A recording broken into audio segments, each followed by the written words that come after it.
Bonjour, c'est Alice de l'Ascension c'est maintenant. Alors aujourd'hui j'avais envie de faire un petit partage avec vous sur l'ADN. Ce que j'ai compris de l'ADN récemment et qui va beaucoup plus loin que ce que l'on apprend par les connaissances scientifiques actuelles. Donc l'ADN c'est cet ensemble de codes génétiques, on va dire, que l'on trouve au sein des chromosomes, au sein du noyau de chaque cellule et qui détermine notre patrimoine génétique.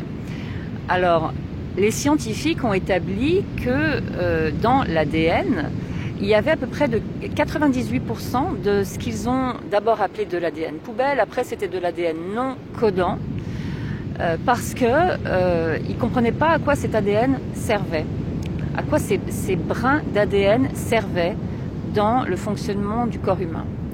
En l'occurrence, ce que nous a expliqué Lisa Brown, c'est que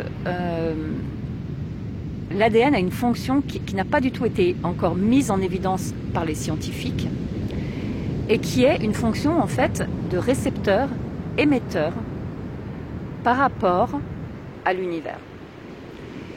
Alors, ce qui se passe, c'est que nous sommes inondés en ce moment de lumière photonique qui vient mettre à jour les structures physiques de nos corps humains, et cette mise à jour, elle se fait par l'ADN. Donc la lumière photonique en fait est captée par ces brins d'ADN, par justement toute cette partie que les scientifiques ont appelée de l'ADN non codant. Elle est captée par cet ADN. Cet ADN non codant, il reçoit cette information et il s'active. Il était inactif jusqu'alors, mais il s'active. Et à partir du moment où il est activé, il devient lui-même émetteur d'une nouvelle fréquence en fait énergétique que vous allez rayonner à travers votre champ énergétique. Et en s'activant, il nous donne accès à de nouvelles capacités. Donc c'est vraiment exactement, on est dans le processus de l'ordinateur dont on met à jour le logiciel vers une nouvelle version. Donc c'est exactement ce que fait l'univers avec nous. Nous sommes un ordinateur et l'univers nous met à jour via la lumière photonique. Donc lorsque on intègre cette lumière photonique dans cet ADN, dans ces brins d'ADN qui sont des récepteurs,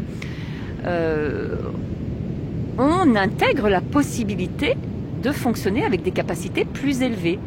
Donc on devient une version plus élevée de nous-mêmes, avec par exemple un développement de nos capacités sensorielles, de nos capacités extrasensorielles, peut-être de notre troisième œil, de notre perception énergétique, de notre perception télépathique, c'est-à-dire de la perception vibratoire que nous avons du monde qui nous entoure.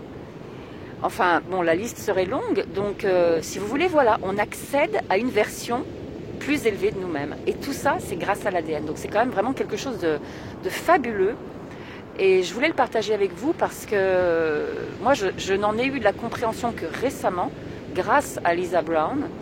Et je pense que c'est vraiment un point majeur de l'évolution qu'on est en train de vivre actuellement. Voilà. Bon ben je vous laisse parce que je suis en train de faire une balade magnifique sur une plage qui fait des kilomètres et des kilomètres de long. Tiens, on voit le petit chantier là-bas. Et on va continuer notre promenade tous ensemble. Et là, il y a, est-ce que vous la voyez? Il y a Nounia qui est en train de dormir au soleil. Trop cool. Je vous embrasse, à bientôt. Bye.